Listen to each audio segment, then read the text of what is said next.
Thank you, Adele. Like I say, I've had the pleasure to meet Adele. Last year we traveled with him to some Asia countries, and like I say, he does a wonderful job with the Grains Council here, and like I say, I'm just very pleased to be here at this conference today. And like to say, he said I'm a corn farmer from Iowa. I'm on the Iowa Corn Promotion Board, and I'm just starting a second year on the Asia A team for the Grains Council, so I'm enjoying that very often. Okay, on our farm, like I say, we have 3 generations on our farm right now that's operating it.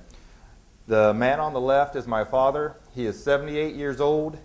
He is still very active in the farm. I mean, I got to give the guy credit. I mean, if it wasn't for him, like John said yesterday, you just cannot get into farming and not have somebody supporting you. So I say my father's been very supportive. I am on the right, and my son is in the center. He just graduated from college this past spring, and he actually graduated with a degree in education. He's looking to be an elementary teacher, but the economy is such that he hasn't found a job yet, so he's helping us out on the farm. Plus, he works for Monsanto Seed Company, so he keeps busy too. When we took this picture, I didn't realize it. Right here in the top left hand, on this tractor, this yellow globe. We talked about technology yesterday. This past spring, we put on, that's our satellite receiver on the tractor, we put on the GPS on there, and it's called auto steer. So this past spring, we raised the implement at the end of the field, turn around, and hit a resume button, and we would just sit there just like this. The tractor would drive itself across the field. I mean, like I say, technology has come a long ways, because I asked my father, when he was a teenager, he was planting corn behind 2 horses and a 2-row planter. And this spring, he was driving the tractor like that without any hands on it. So like I say, that's come in very handy, and it's something that relieves your stress, fatigue at the end of the day, and that will also be put on our combine this fall, and it will do the same thing. We'll just hit a button, and the combine will just drive itself very straighter than I can drive across the field. Like Adele said, our farm has been in our family since 1887. It's designated a century farm in Iowa. We are strictly dry land, non-irrigated. We raise 243 hectares of corn, 243 hectares of soybeans every year. Conservation tillage, or no-till, we use a lot of minimum tillage just to preserve trips across the field and to save time and effort on fuel. GMO seed we use, and a typical yield on our farm would be about 12.5 metric tons per hectare, and about on the corn, and about 4 metric tons per hectare on the beans. Iowa's corn crop. Iowa is the largest producing state of corn in the nation. Roughly, we have 56 million metric tons, and it is, like I say, larger than any other state, and it would be larger than every foreign country except for China. And if you would just take Iowa's corn alone, it would be enough to supply all the U.S. exports to all these countries. So we're very fortunate to be in an area which we have a good corn crop every year. As you can see here, the trend in Iowa's corn production has gone up steadily over the past 50 years. We had a couple years in here where we had some set-aside acres where we did not plant and some drought, but you can see over the past 50 years, the trend line is continually moving up and pretty much on the same acres. So yields are improving every year, and we're just through genetics and technology and some production dynamics. The heart of the U.S. corn is pretty much right in what they call the Midwest. It looks like we have 1,100 kilometers north to south, about 2,100 kilometers east to west, and the darker green, shaded green, is each county, and it represents 20 million bushel. If your county produces 20 million bushel or more, that is, you get the dark shaded green. And roughly,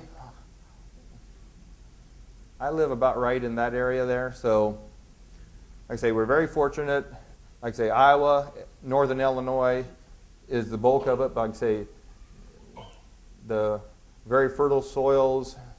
I mean, we've had adequate rainfall, so we've been fortunate to have the crops we have there.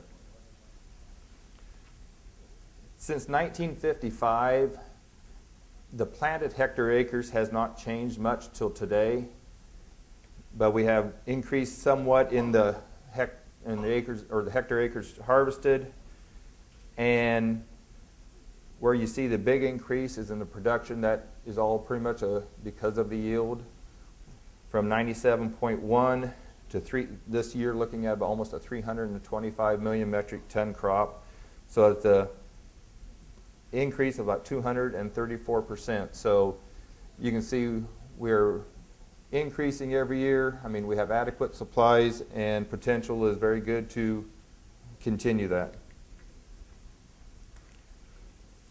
Some of the corn yield improvements, like when we started our farm in 1887, we pretty much were at open pollinated corn. You're looking at a yield of maybe 35 bushel an acre. And those are just pretty much standard. I mean, that's what farmers expected. I mean, you planned it by hand, you picked it by hand. So, I mean, you just didn't have the capability of what we would today. But in the 1920s, the genetics of the double cross came in, so we started up a yield curve up a little bit.